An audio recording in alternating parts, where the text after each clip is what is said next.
네, 안녕하십니까. 주간동화 김우정 기자입니다. 안녕하세요. 부동산 주치 김재경 소장입니다.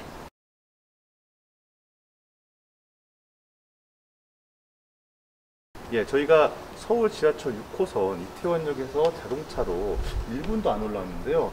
정말 처음 보는 풍경이 펼쳐지고 있습니다. 여기가 어느 곳인가요? 여기가 그 말로만 듣던 이태원동 한남동의 재벌가들이 많이 산다는 그 단독주택 지역입니다. 아, 벌써 어디 둘러봐도 밤부터 벌써 이렇게 품격이 있어 보이는데요. 네, 여기는 진짜 일반인들이 사실 오기가 어려운. 일부러 찾아오지 않으면 뭐 그쵸. 좋겠군요. 보통 이태원역 하면 거기 이태원역 주변에 클럽이라든지 음식점이 그렇게만 보지 여기 위쪽으로 잘 안 오잖아요. 맞습니다, 맞습니다. 뭐 와도 뭐 그냥 경사도 심하고 그렇죠. 뭐 주택 지역인의 사람들이 안 오는데 여기 오면 진짜 드라마에서나 보던 뭐 회장님 주택. 그쵸, 회장님 저택들 뭐 이런 식으로 있는 데가 바로 여기죠. 사실 오늘 저희가 부동산 2인장 우리 김재근 소장님과 동행을 하게 되었는데요. 이곳을 둘러볼 하실 예정은 아니고 한남 뉴타운 재개발 예정지를 찾을 예정인데 그 전에 여기부터 한번 와봤습니다. 소장님 혹시 여기가 거리상으로는 그렇게 멀지 않죠? 한남 뉴타운과? 네, 한남 뉴타운이 이태원역을 중심으로 해가지고 위쪽으로는 지금 이 자리 네. 이태원동 한남동의 단독주택 지역들이 있고요. 바로 이태원역에서 밑으로 내려가면 거기가 다 한남 뉴타운입니다. 그래서 시작 포인트를 여기로 잡은 것 자체가 이 한남동 하면 이미지가 어떤가요? 아주 대표적인 부촌 아닌가요? 맞습니다. 우리가 진짜 부촌할 때 평창동, 성북동, 한남동 이렇게 얘기하잖아요. 네네. 그 한남동이다 보니까 한남 뉴타운이 그냥 뭐 사실 있다가 직접 가보면 네네. 아니 뭐 이런 곳이 다 있어? 할 정도로 그렇죠. 똑같은 이태원역을 위아래로 했지만 여기는 정말 우와 입이 떡 벌어지는데 밑으로 내려가면 여기 그렇게 비싸다고? 이런 집들이 나타나요. 그렇죠. 하지만 이미지가 중요한 거죠. 보통 재개발이라는 것 자체가 그냥 그 동네가 낙후됐으니까 개발을 하잖아요. 네, 근데 맞습니다. 뭐 예를 들어서 지금 왕십리 뉴타운이 완성됐지만 예전에 왕십리 이미지 별로 안 좋았었고 그렇죠. 그리고 옥수동도 재개발이 다 완료됐지만 그 전에 옥수동 이미지 별로 안 좋았었잖아요. 노후하다는 이미지가 좀 강했죠. 그렇죠. 뭐 산동네, 달동네 네. 이런 이미지였었는데 반해 한남동은 이미 이미지부터가 좋아요. 아, 그렇군요. 한남동이라는 지역이 주는 어떤 그쵸. 이미지가 있는 거군요. 이미지부터가 좋은데 물론 여기서 생각하는 한남동은 이 위쪽 한남동이긴 하지만 근데 이 밑에 쪽이라 한다 하더라도 일단 한남동이라는 그 이미지 그리고 그 입지, 배산임수, 한강변 딱 이렇게 포인트들이 결합되다 보니까 여기에 아파트가 들어서면 무조건 좋아지겠구나 이런 생각들을 하게 되는 것이죠. 물론 한남 뉴타운은 아파트 위주로 이제는 재개발이 되는 것이니까 요 동네하고는 조금 나중에 풍경은 다르겠지만 아무튼 이렇게 부촌이 이미 있으니만큼 기존 재개발 지역보다도 훨씬 더 메리트가 있다 그런 말씀이신 것 같습니다. 네, 맞습니다. 네, 그러면 여기 한번 둘러봤고요. 본격적으로 한남 뉴타운 한번 둘러보겠습니다. 네, 가보시죠. 네, 가보시죠.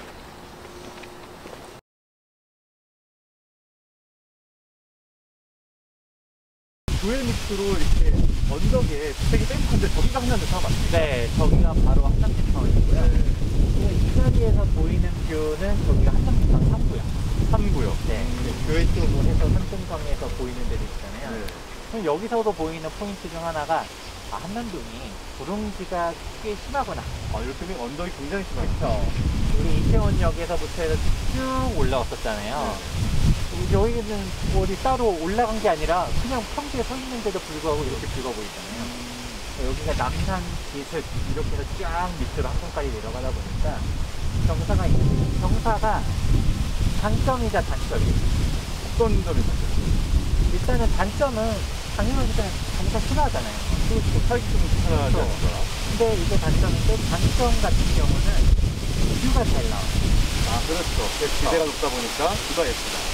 일단 한강이 잘 보이는 부분들도 있고 또 이렇게 해서 보면 지금 강남을 남향으로 바라보잖아요. 그렇네요. 이따가 한강이 더 잘 보이는 뷰포인트로 가긴 할 건데 근데 그거를 떠나서는 조금 봐야지 보이는 전체적인 모양들이 있거든요. 이렇게 보면 저기 구릉지 쪽으로 해가지고는 고층이 안 들어서요.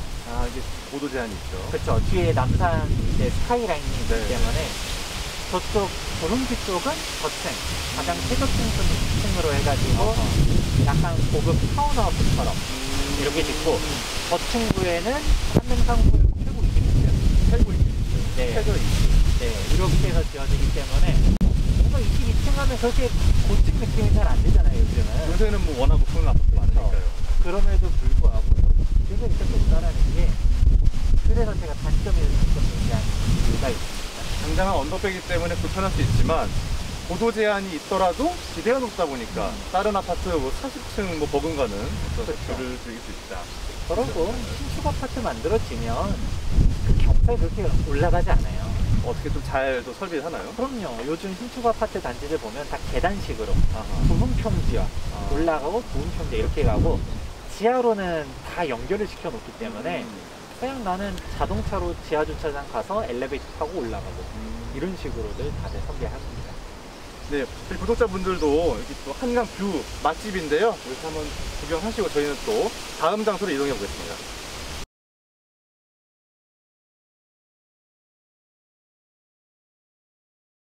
저희가 이제는 한남뉴타운 3구역에 왔습니다. 여기가 3구역이고요. 근데 보면 3구역이 한남뉴타운에서 가장 속도가 개발 속도가 빠르다고 들었는데 또 어떤 곳인지 어떤 입지 특징인지 좀 말씀해 주시죠. 일단 한남뉴타운의 가장 큰 장점은 크게 두 가지를 볼 수 있어요. 네. 일단 속도가 가장 빠르다. 아까 말씀해 네. 주셨었고요.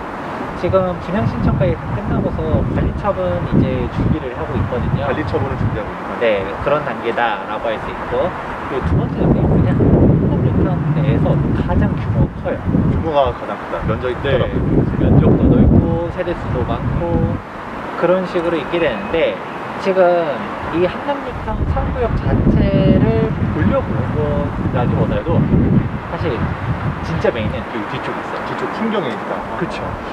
우리가 3구역 같은 경우는 보통 많이들 얘기하는 게 한강뷰는 5구역이지 이런 얘기가 제일 많아요. 맞습니다.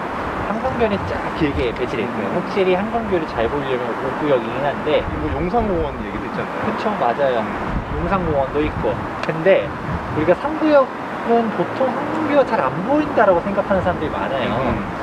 왜냐면 규모가 크다 보니까 아무래도 좀 뒤쪽으로 많이 치우쳐진 것도 있고, 한강변이 접해져 있긴 해도 전체 규모 대비해서는 조금 좀 좁다라고 말하는 사람들이 있거든요.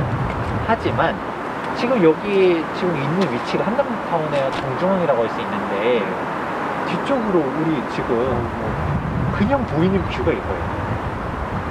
한강뿐만 아니라 저 멀리 보면 뭐 한남대교 계속해서 뭐 다리도 잘 보이고 네. 산도 있고. 네. 지금 보면 그냥 이게 여기 구릉지 쪽에 한남뉴타운이 뒤쪽으로는 이제 남산 고도 제한 걸리거든요. 네. 보면 여기 그랜드 하얏트 호텔이랑 남산타워가 보이잖아요. 이렇게 있다 보니까 이게 스카이라인 때문에 한남뉴타운이 최고 층수가 22층이에요. 22층. 근데 22층으로 지어지고 최저 층수는 2층인데, 근데 이게 2층 뭐 이렇게 생각하는 사람들이 그거 불리하지만 애초에 이런 구릉지 지금 우리가 있는 데가 경사도 높잖아요.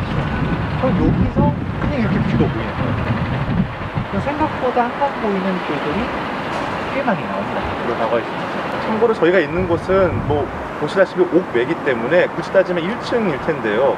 워낙 경사가 심한 어떻게 보면 구릉지기 때문에 아파트 기준으로 보면 저 맞은편에 있는 아파트가 좋게 20층은 돼 보이는데 저기랑 눈높이를 같이 맞아요. 하다 보니까 한강이 뭐 너무 잘 보이고 예, 그런 또 특징이 있네요. 그렇죠. 밑에 있는 아파트들 우리가 다 내려다보잖아요. 그렇죠. 근데 방금 말씀하신 것처럼 고도 제한이 있다고 얘기를 해주셨는데요. 고도 제한이 있으면 층수가 낮아지고 층수가 낮다 보면 자칫 좀 재개발 후 경제성이 조금 부족할 수 있지 않을까 그런 또 우려도 있는 것 같아요. 보통은 경제성이라고 했을 때 고도 자체가 그 사업성을 결정하진 않아요.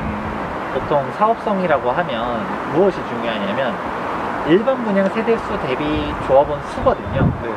그런 걸로 따지면 솔직히 한남 3구역이 한남뉴타운 내에서 가장 안 좋은 걸 넘어서 솔직히 재개발 지역 내에서도 사업성이 가장 안 좋은 데가 3구역이긴 해요. 이거는 팩트긴 해요. 뭐냐면 일명 지분 쪼개기가 많이 돼 있었다는 거죠. 네네. 워낙 인기가 좋았었던 메이저 입지였다 보니까 네. 그런 지분 쪽이 많이 돼서 일반 분양 세대수가 좀 적긴 한데, 네. 그래도 1000세대는 넘거든요. 아, 그래도 선생은 그렇죠. 일반큼 이게 규모가 5000세대가 넘어가는 워낙 대단지다 보니까 그런 건데, 근데 이게 약간 재개발 중에서 안 좋다는 얘기 했었지만 사람들이 또 막상 다시 생각해보면 괜찮은 데라고 또 생각해요.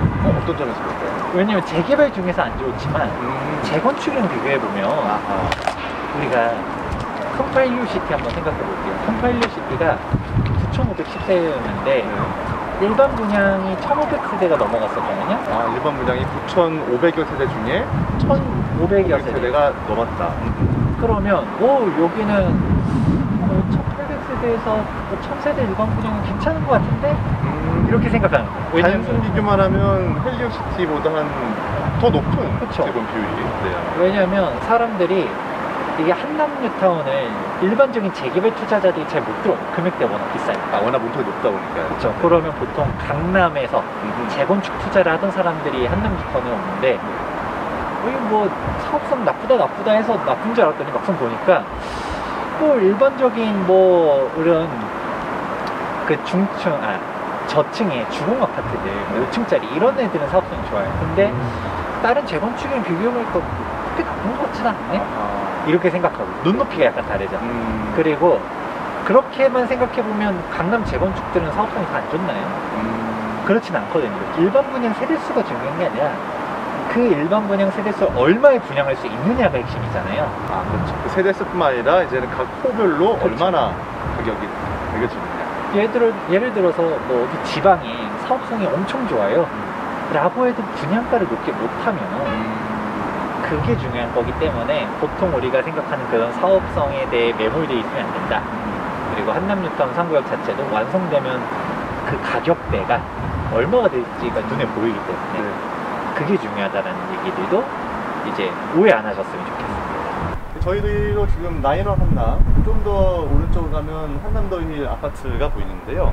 지금 가격대가 어느 정도예요? 일단은 우리가 일반적으로 비교할 수 없는 게 일단 평형이 다르긴 해요. 대형이긴 한데 그냥 금액대가 차원이 다르긴 합니다. 얼마 하길래?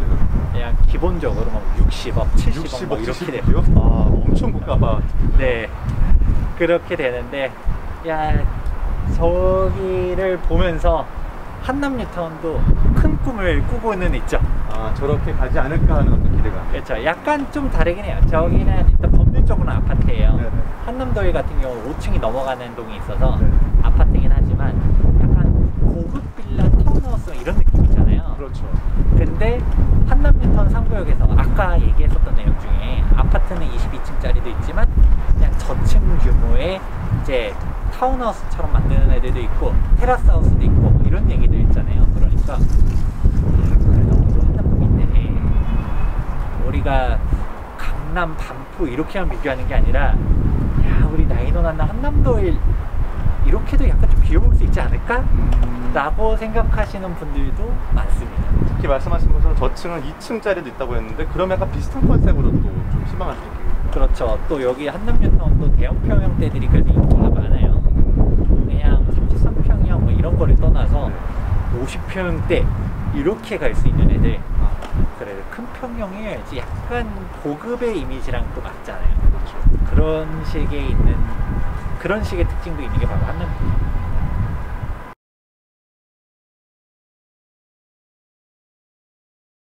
저희가 한남뉴타운 둘러보고 있는데요.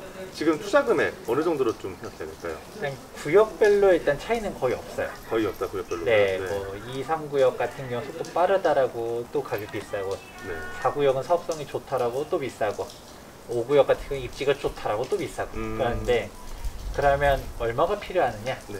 현금이 최소한 22억 정도. 22억이요. 아하.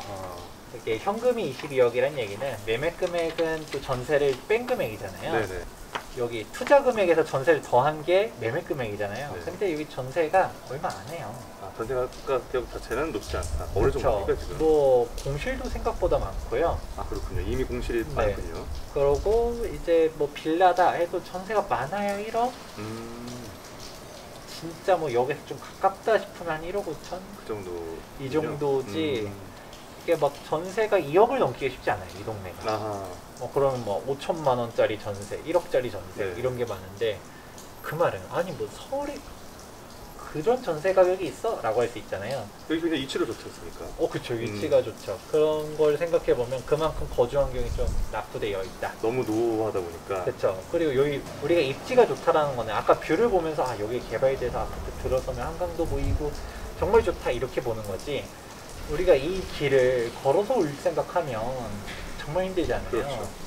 그렇다 보니까 전세도 별로 안 들어와 있고요. 그러고 좀 오래됐다 보니까 그렇죠. 재개발들이 되는 건데 어차피 허물집을 별로 투자를 안 하잖아요.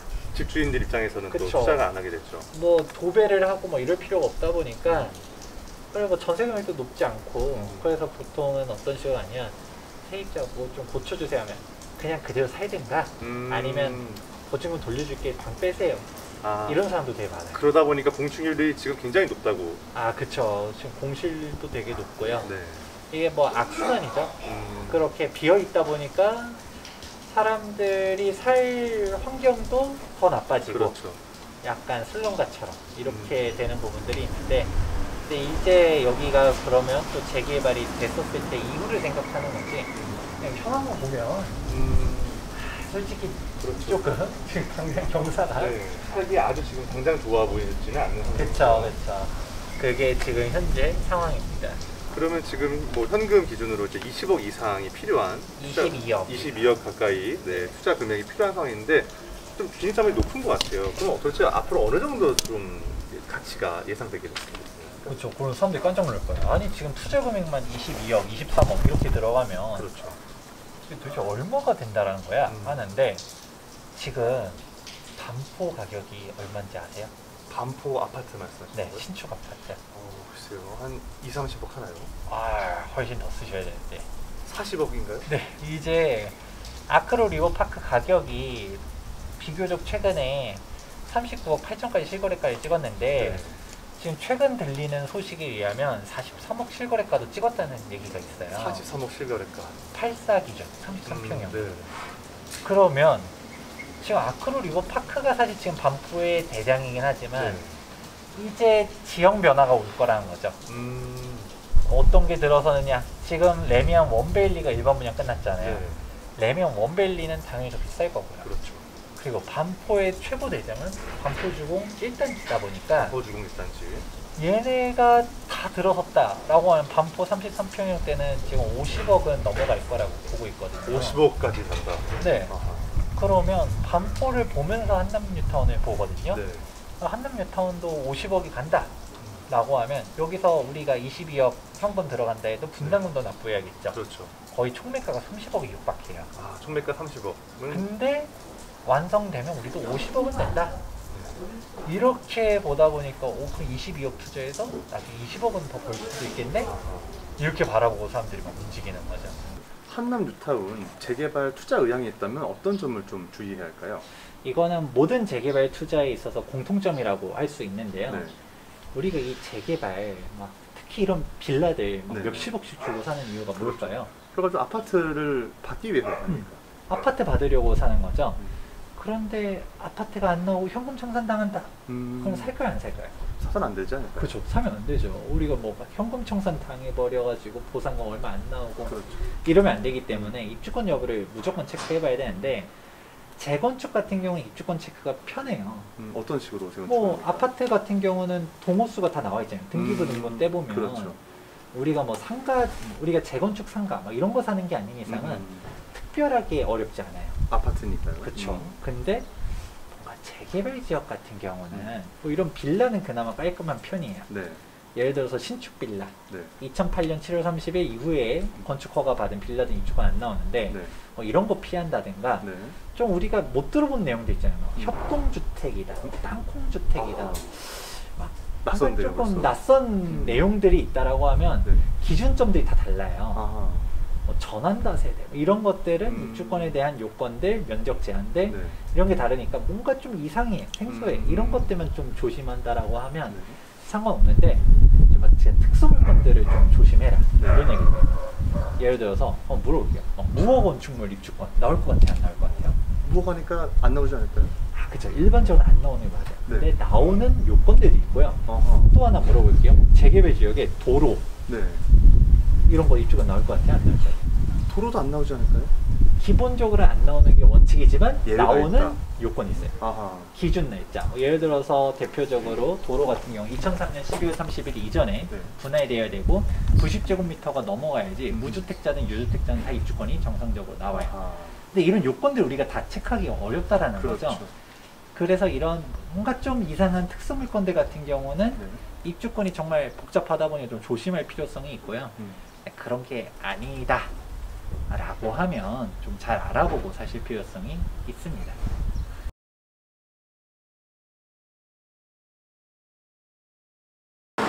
뒤로 라인은 일단 아파트죠.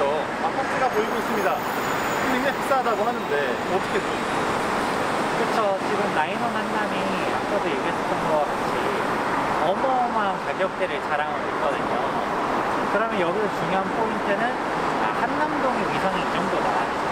지금 겹치고 있는 거 대비되잖아요. 그렇죠.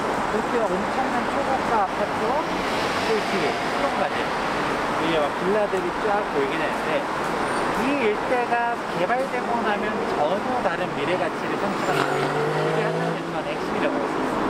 네, 오늘 저희 김재경 소장님과 함께 한남 뉴타운 인장 한번 다녀왔는데요. 소장님 어떠셨나요? 또 이렇게 한남뉴타운 현장을 또 와서 보면 항상 느끼는 건데 입지가 너무 좋다. 너무 좋다. 여기 개발되면 확실하게 달라질 것 같다. 이런 생각들을 항상 합니다. 네, 지금까지 주간동화 김우정 기자 김재경 소장이었습니다. 감사합니다.